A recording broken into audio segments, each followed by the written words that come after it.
Magandang hapon, Pilipinas at buong mundo. Naitay Kapuso, pahiram po ng 20 minutes ng inyong hapon. Ako po si Boy, and welcome to Fast Talk with Boy Abunda. Sa lahat ng mga kasama po natin sa Facebook at YouTube, sa lahat ng nakikinig po sa DZWB, welcome to the program. Big winner po ng katatapos pa lamang na Pinoy Big Brother Celebrity Collab Edition. Naitay Kapuso, please welcome Mika Salamanca. Hi, Tito Boy! Hi! Hello po, kamusta po, Tito Boy? You look beautiful. Thank you po. Please. Maraming salamat sa pagdaan muli dito sa ating munting programa. Maraming salamat, Tito Boy. Isang karangalan lagi pag nandito po ako. Alam mo, since the first time you guested here, ito'y the third time. Of course, I did an interview with you nung kayo'y nasa loob ng bahay ni Kuya. Parang bigla ka na lang nag-blossom. Oh, it's a rebirth of beauty, Tito Ang Boy. ganda naman. Ang ganda naman. Thank you po. Pero umpisa natin ang ating kwentuhan. Doon sa, I don't know if it came out, RD, after PBB, yung mga viral videos, nung bata ka pa. Gusto ko yung una. Ano ba yung kwento nun? Yung sino nga ba siya? Yes! That video. What is the story? Actually, Tito Boy, marami po ako mga videos talaga ng bata ako nung kumakanta ako kasi pinapadala po namin siya sa mother ko na OFW po. So, sa Israel po siya nagtatrabaho. Okay. And kasi hindi po siya nakakapunta lagi sa performance ko sa school, sa mga nangyayari sa life ko. So kami po, gumagawa po kami ng personalized version para po talaga sa pamilya namin na nasa ibang bansa at nagtatrabaho po. And this one specifically for Mama? Yes. I-reenact natin. Sige po. Oo. Sino yung kakanta, Tito Boy? Ako, ikaw? Naku, medyo problematic kasi mamaya pwede kitang turuan ng Leron, Sinta. Mamaya na yun. Pero yung ito muna. Okay. I-reenact. Ikaw ang magre-reenact. Ako'y, ano kaya ako? Siguro, dito ako tatayo. Ako. Okay. So how did it happen? Takbo? Takbo, and then Tito Boy, dapat madadapa ka with okay. feelings. Tapos pagkadapa mo, kailangan mo, Sandali. Take note, ha? Habang ginagawa ni Mika, nakaganon ako. with feelings din, Tito Boy. Cute! Ang cute, ha? Who was with you when you were doing this? Yung ate ko po, lagi po siya yung videographer ko po pagka kumakanta po ako, pag uma-acting po ako, ganyan. Pero Mika, ngayong napakarami na ng naganap sa iyong buhay, ang feeling mo ba natupad mo na o natutupad mo na ang mga pangarap mo? Unti-unti, Tito Boy. Unti-unti ko na po natutupad yung mga pangarap ko. And saka para sa pamilya ko po. Kaya napakasaya. And this is not an easy job. You know that, di ba? Parating sinasabi, there is always the price of fame that you have to pay. Di ba? May bayad talaga. Katulad halimbawa yung loss of privacy. Kumusta? How are you dealing with it? Ako po, Tito Boy, kasi hindi naman po ako nag-start din sa pag-artista. May content creator din po ako. So, nung mga time po na to, meron din po talagang mga sumusubaybay sa'yo. So, ako po, bago ko po pasukin yung pag-artista talaga, niready ko na po yung sarili ko. Sabi nga po ni Ate Heart, if the kitchen is so hot, get out of the kitchen, sabi niya. True. So ako, alam ko po yung pinasok ko. Alam ko po yung mga kailangan ko i-sacrifice. Sa lahat naman po ng trabaho, ganun eh. Kahit saan po trabaho, meron kang kailangan i-sacrifice para may makuha din. So ako po, niready ko po yung sarili ko sa mga bashing, sa mata ng tao, at saka yung loss of privacy po. Bashing, kanina na-mention mo. Even before you got into the house of Kuya, naranasan mo yun eh. Because nasa social media ka. Paano mo hinaharap? Deadma ka ba or patol? Before, Tito Boy, aaminin ko, very patol ako talaga. Kasi bata ako nag-start eh. Bata, hindi ko pa naiintindihan na parang... Kasi pag may alam kang katotohanan sa sarili mo, tapos makikita mo sa internet na binabash ka for a wrong parang view, syempre ikaw sa sarili mo, ang unang may isip mo, hindi yung totoo, kailangan ko magsalita. Pero ngayon na tumanda ako, natutunan ko na parang mas hindi sila pansinin. Kasi the more na binibigyan mo sila ng attention, the more na magpuproduce pala sila ng something na ire-reacton mo. Okay. Kaya ako po ngayon dadma talaga, Tito Boy. Laging may ganyan. Pero merong bashing na iniyakan mo? Opo, marami po. The kind of bashing that damaged you? More on pag-about po sa family ko. Kasi ako, tulad po ng sinabi ko kanina, pumasok po ako sa industry na to, ni-ready ko po yung sarili ko. Alam ko yung pinapasukan ko. Pero yung family ko po kasi, hindi sila pumasok dito sa industry na to. Hindi sila kasama sa akin. So, hindi sila ready sa kung anong pwedeng matanggap nila. So, pagka binabatikos po sila, pag sila yung binabash, dun po ako nasasaktan talaga. Dun ako nagiging super defensive, Tito Boy. At ang sakit nun. Sakit po. Diba?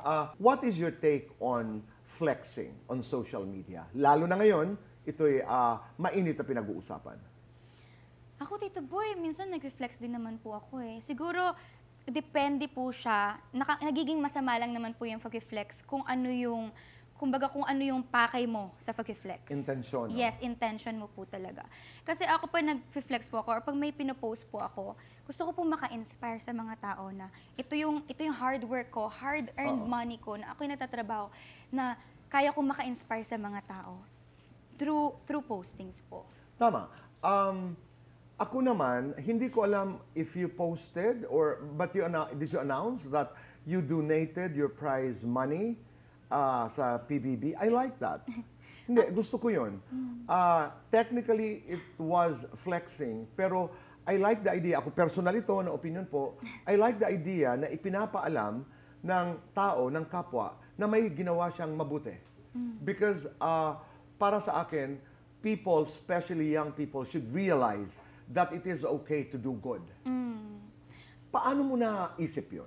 Sa loob pa lang po ng bahay ni Kuya, yun na po yung sinasabi ko sa sarili ko. Even pag tinatanong po ako ng mga housemates ko, at paano gagawin mo sa premyo pag nanalo ka? Kasi po, sa loob ng bahay, mukhang imposible para sa akin. So, lagi ko po talaga sinasabi, hindi ko nakikitang yung magiging prize ko if ako'y mananalo is para sa akin. Ibibalik ko pa rin sa mga tao. Kasi sila yung mag-uupo sa'yo po dun sa pagiging big winner. So gusto ko po talaga ibalik sa kanila. And then, I understood, sabi mo nga minsan nag-flex ka, I saw your post or your vlog about your new car. That's okay. Pinaghirapan mo yun. Oh, without having to be defensive about it. Kasi po kasama po yun sa vision board ko po ng 2025. Meron kang vision board? Opo, every year po. Parang ito pong vision board ko na to, sinusulat ko po kung ano yung mga gusto ko pong mangyari sa taon na to, ganyan. And nagulat po ako na, sabi ko nga po, nung ginagawa ko yung vision board, ang sabi ko, hindi ko alam kung paano ko matutupad lahat ng mga to, pero maniniwala lang ako sa Panginoon na magagawa ko siya. And then, unti-unti po, parang ilan na lang pong pictures yung hindi ko na po nagagawa dyan. Galing. Glory to God po. Totoo. Praise God. Pinag-uusapan natin kasi yung time. Isa pa Yes. yon. With fame, medyo limitado ang oras mo. Kaya ang tanong, meron ka bang oras para sa pagmamahal? Para sa love life, di ba? Oo. Sa love life, parang kaya... Ay! Dito ba? Hirap na tanong! Grabe, dito ako pinaka-nahirapan na tanong. Mahalin ang sarili, kasama naman po yun sa career, Tito Boy. At dadating yun. Yes, darating yan. Pero maganda kung ilalagay mo rin sa vision board. Di ba?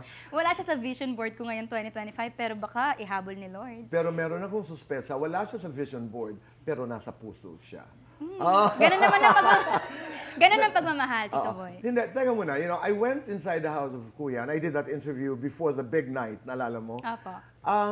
Sa mga boys doon, wala kang nataypan? I mean, hindi ka ba nagka-crush? Huwag mo akong titigan. Alam mo, Tito Boy, kailangan ko bang sagutin yung tanong na yan? Tito Boy! Pero sino yung pinaka-crush mo sa kanila? Siyempre, ituloy. Siyempre, Tito Boy, alam na ng mga tao yan. Alam niya na din naman kung sino siya. Hindi ko na para sabihin pa. Alam ni Kuya, alam ng tao, pero hindi namin alam. Alam ng taong bayan, alam din ni Kuya yan. Sino ba ito? Alam niya din yan. Ipupush ko pa ng isang pagkakatao. Pero kumusta na kayo ni Brent? Ay, okay naman po, Tito Boy. Pareho po kami masaya. Pareho po kami busy. At awa ng Diyos, lagi po kami magkasama dahil lagi po kami nagtatrabaho na magkasama, Tito Boy. May chance ba? Tito Boy, di ba po mineasure natin yun dito? Oo, tama. So, ako po, nasaan ngayon? Kailangan nandito po si Brent para ma-measure po natin. Halimbawa, let's pretend nandyan si Brent dito. Kunyari nandito si Brent. Right. Ito si Brent, Tito Boy. Yan si Brent. Nasaan? Last time nandito na di ba? Yes. Ngayon. Siguro, gawin natin palapit ganyan. na. Palapit na. Okay So, yun. sagutin namin yan pag magkasama kami, Tito Boy. Okay. How do you pray today? Alam mo, Tito Boy, ang prayer ko po sa Panginoon lately, puro pagpapasalamat. Lahat? Opo, pagpapasalamat. Pasasalamat na sa lahat na natatanggap ko ngayon, kung nasaan ako, kung nasaan yung pamilya ko, yung peace of mind na meron ako ngayon, at yung mga tao nagmamahal sa akin. Pasasalamat po talaga. Importante yun. Yes. One of the best prayers is really gratitude. Opo. Di ba? At saka nakakapagbukas daw yun ng puso to receive more gifts. Yes. Katulad na lamang ngayon, we're ready to do fast talk. Yes! Okay. Mika o Mikay? Mika. Collab o in lab? Collab. Vlogging, singing. Oh! Singing. Singing, acting. Ang hirap po! Singing habang umaarte. Okay. Mas nakaka-trigger, bashers o baha? Baha! Mas mahirap, walang racket, walang jowa. Walang racket. Mas masakit, ghosting, breakup. Ghosting. Mas masarap, maraming pera, maraming fans. Maraming fans. Green flag mo sa lalaki. Generous. Red flag mo sa lalaki. Mayabang. Kailan ka huling nagka-boyfriend? Oh my gosh, kailan na nga ulit yun? Hindi ko na maalala yung mga ex ko, Tito Boy. Okay, kailan ka huling nasaktan? 2 years ago. Kailan ka huling nakipag-date? Sikat, Tito Boy. Nung isang buwan, nung isang araw. Kailan ka huling nagsinungaling? Ngayon. Yes or no? Niligawan ng aktor? Yes. Yes or no? Dumami ang manliligaw after PBB? Yes. Yes or no? Dumami ang kamag-anak after PBB? Ay, hindi naman po. Lights on or lights off? Lights, mid po. Lights, Happiness or chocolate? happiness. Best time for happiness. All the time. I am Mika Salamanca and I am I am reborn. reborn. Bakit reborn? Mika, ang kasagutan po sa pagbabalik ng Fast Talk with Boy Abunda. Kami nagbabalik po dito sa Fast Talk with Boy Abunda. Kasama pa rin po natin si Mika. Exciting. I have a copy of your book. Ito po, oh. Lipad. Lipad. Ang ganda. Congratulations. What motivated you to write this book? Ang pinaka talagang kapag-motivate po sa akin yung Tito Boy is yung mga tinutulungan ko po. Kasi di ba po gumagawa po kami ng mga charities before. Sinabi ko sa isip ko, ano pa ba yung pwede kong magawa na something na pwede kong iwanan sa mga bata? Na pag naalala nila, hindi ako yung maaalala nila. Maaalala nila yung tinuro ko or yung iniwan ko. Sabi ko, libro. Ganda. And the main character of the book is Mahika. Sino si Mahika?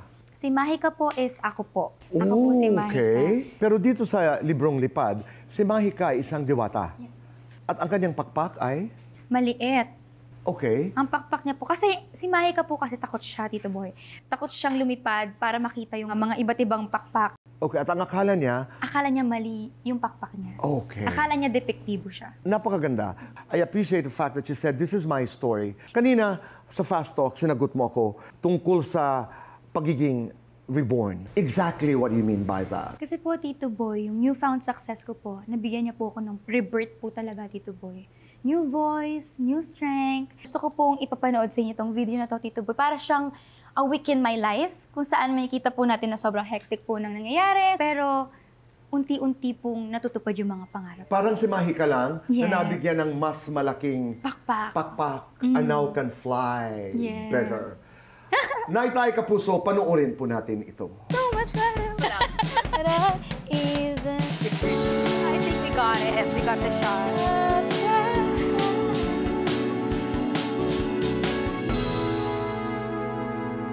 Hi, what's up you guys? It's your girl Mika, back at it again with another video. You know what guys, ngayon pa lang feeling ko sobrang lumalaki na yung mundo ko. Dumadami yung opportunities. Excited na ako magpakilala ulit sa mga tao. To show them that I've grown and I've changed. Pero syempre, marami rin akong fears kasi you really want people to understand what you wanna say. Actually, ngayon papunta ako ng interviews and dito talaga pumapasok yung mga mixed emotions. Kasi when you speak up, pinagsalita ka, you hope people will listen to you. I'm getting ready for a photo shoot today. Para sa album cover ba to? You'll find out soon! I'm I'm very excited, guys, kasi we're one step closer to my dream. Guys, ito na yung set! Oh my gosh, ang ganda! Sobra! Mapakita ko sa inyo. Look, may mga sunflowers!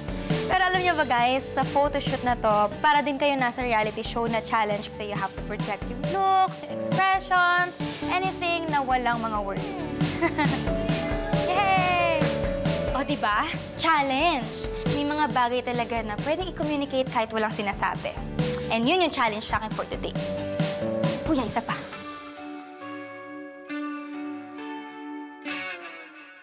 Grabe, napagod ako. Ay, makakapagpahinga na din after a long day. Good night!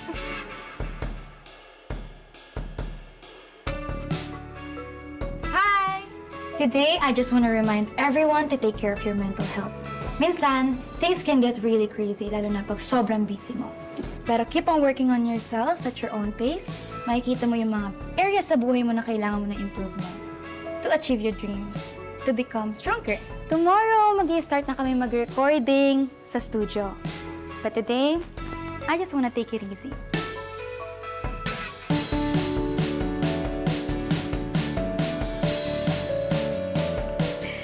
Sobrang pangarap ko talaga mag-release ng album. Dahil malapit nang lumabas yung album ko, yung medyo nakakakaba rin pala siya. I mean, pangarap ko to. Pero kasi nandun yung second guessing, nandun yung mixed emotions. Basically, ang daming pwedeng mangyari. Ako ngayon, I'm just really happy na I can finally use my voice again.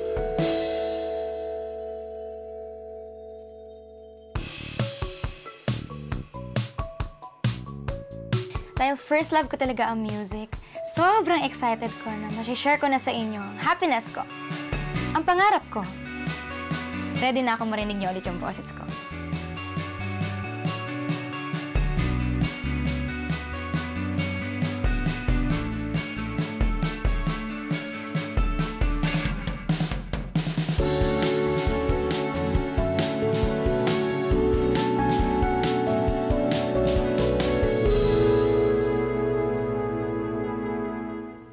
Wow! Yay!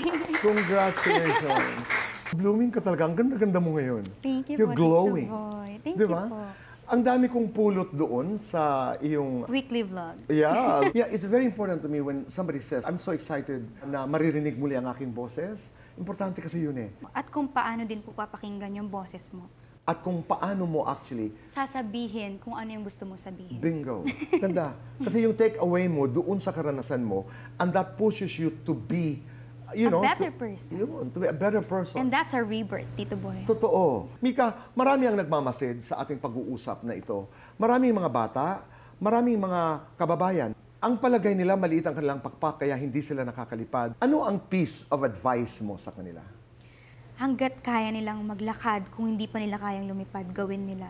Huwag silang titigil mangarap na one day, yung pakpak nila matatanggap nila at makakalipad sila na mataas. And once na nakalipad sila, sobrang taas to the point na hindi na nila maririnig lahat ng masasakit na salita na pwede nilang ma-receive. Huwag silang tumigil lumipad. Kung merong isang awit ka ngayon sa buhay mo na makakapaglarawan kung sino ka ngayon, kung ano ang iyong nararamdaman, what song is that? God only knows. Mika, maraming salamat. Thank you so much, Tito Boy. Maraming salamat. Mika Salamanca. Thank you po. You make us all proud and continue to fly. Kayo din po, Tito Boy. Yes. Keep on flying. Fly with us. I believe I can fly. Pero ikaw, ang dasal namin sana'y pumaimbulog pa ang iyong tagumpay and continue to inspire. Thank you po, Tito Boy. Katulad ng titulo ng iyong libro, Mika, Lipad. Thank you po. Maraming salamat. Andito ang bulaklak pala. Maraming salamat. Thank you po. Thank you. Thank you very much. Naitay Kapuso, maraming salamat po sa inyong pagpapatuloy sa amin, sa inyong mga tahanan at puso araw-araw. Be kind. Sabi nga ni Mika, ang kanyang dasal ay saying, Lord, thank you for all the blessings. Kaya piliin ho natin ang tama lagi. Kaya sinasabi namin ay be one tama. Goodbye for now, and God bless.